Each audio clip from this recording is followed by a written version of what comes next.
فرمایا مکتب کی کرامت تھی یا فیضان نظر تھا، سکھائے تھے کس نے اسماعیل کو آداب فرزندی۔ قربانی کا سارا گوشت انسان خود رکھ سکتا ہے، اسے استعمال کر سکتا ہے۔ قربانی کے جانور میں عقیقہ کیا جا سکتا ہے۔ تسی حج بھی کیتی جاندے ہو تے لہو بھی پیتی جاندے ہو تے کھو کے مال یتیماں دا تے پیج مسیتی جاندے ہو، تسی پھٹ دلاں دے سیندے نہیں تے ٹوپیاں سیتی جاندے ہو، تسی نفس تے چھری چلاندے نہیں تے دمبے کیتی جاندے ہو۔ السلام علیکم دوستو، میں ہوں آپ کا ہوسٹ محمد طارق جاوید، آپ کے اپنے چینل تھرڈ امپائر 007 پر۔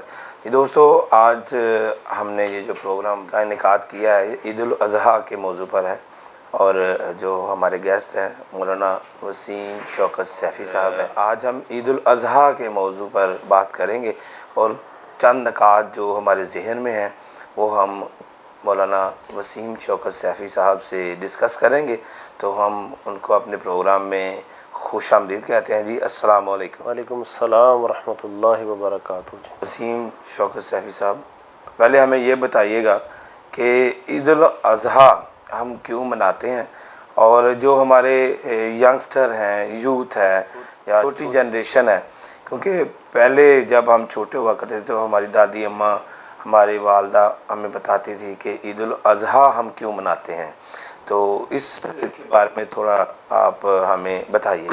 بسم اللہ الرحمن الرحیم، اللہم صلی علی سیدنا و نبینا و مولانا محمد مبارک وسلم وسلم علیہ۔ دیکھیں، بحثیت مسلمان ہمارے لیے حجت جو ہے وہ اللہ تعالیٰ کا کلام ہے، قرآن عظیم الشان ہے، اور رسول اللہ علیہ السلام کی سیرت طیبہ ہے۔ قرآن عظیم الشان میں اللہ تعالیٰ نے سورہ کوثر کے اندر فرمایا انا آتینک الکوثر فصلی لربک وانحر ان شانئک هو الابتر۔ انا آتینک الکوثر، اے محبوب ہم نے آپ کو خیر کثیر کا مالک بنایا۔ فصلی لربک وانحر، آپ نماز پڑھیں اور قربانی کریں اپنے رب کے لیے۔ تو قربانی کا حکم یہ مسلمانوں کو اللہ کی طرف سے ہے، رسول اللہ علیہ السلام کی نسبت کی وجہ سے۔ اور نبی کریم علیہ السلام نے اپنی حیات ظاہری میں، جب تک حضور اپنی حیات ظاہری میں رہے، حضور نے ہر سال قربانی فرمائی۔ اور قربانی جو ہے یہ سنت بھی ہے، یہ واجب بھی ہے۔ سنت اس لحاظ سے ہے کہ حضور نے اسے کیا، اور واجب یہ ہے کہ اللہ تعالیٰ نے اس کا حکم دیا۔ کچھ لوگوں کا یہ خیال ہوتا ہے کہ قربانی کا پیسہ جو ہے یہ کسی اور کو دے دیا جائے، تو اس کے حوالہ سے علماء نے یہ لکھا کہ اس دن حدیث پاک میں بھی آتا ہے، نبی کریم علیہ السلام نے بھی فرمایا کہ قربانی والے دن اللہ تعالیٰ کی بارگاہ میں خون بہانے سے افضل کوئی اور چیز نہیں ہے، یعنی قربانی ہی کرنا اس دن جو ہے یہ افضل ہے۔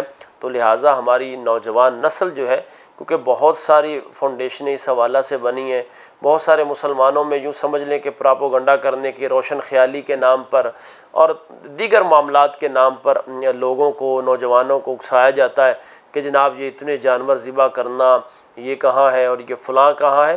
یہ نبی کریم علیہ السلام کی حدیث پاک میں موجود ہے کہ سرکار نے فرمایا اس دن، یعنی عید الاضحیٰ کے دن جو ہے، اللہ تعالیٰ کو کوئی چیز محبوب نہیں ہے اس سے کہ اس دن جو ہے یہ اللہ کی بارگاہ میں خون کو بہایا جائے۔ تھوڑا اس کے بارے میں بھی بتائیے گا ہمارے ینگسٹر کو، کہ حضرت ابراہیم علیہ السلام کو خواب آیا، پھر آپ نے اتنے دمبوں کو ذبح کیا، پھر دوبارہ خواب آیا، تو پھر اس کے بارے میں تھوڑا سا بتائیے گا۔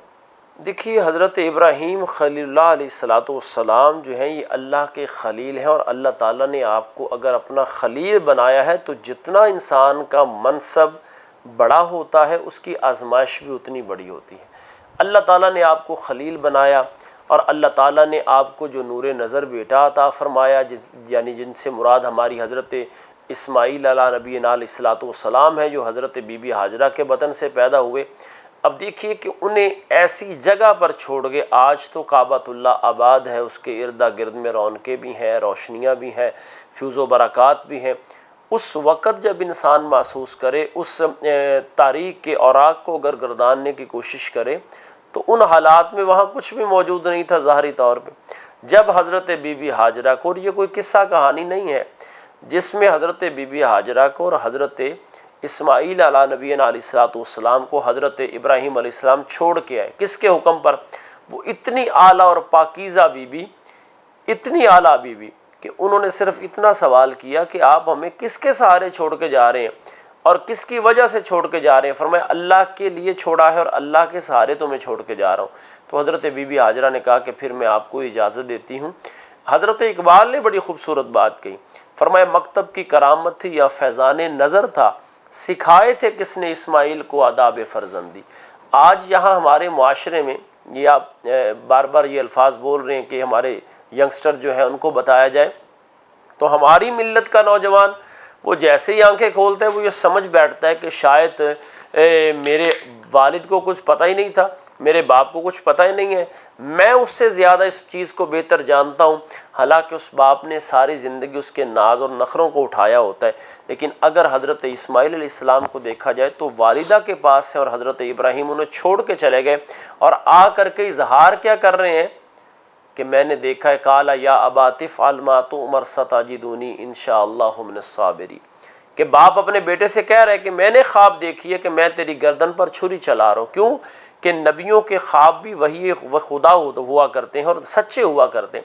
تو اب بیٹا کیا کہہ رہا ہے کہ یا ابا افعل، جب باپ نے اپنے بیٹے سے کہا تو پھر بیٹے نے کیا کہا کہ ابا جان آپ نے جو دیکھا ہے وہ کر گزریے، انشاءاللہ من الصابرین، آپ مجھے صبر کرنے والوں میں پائیں گے۔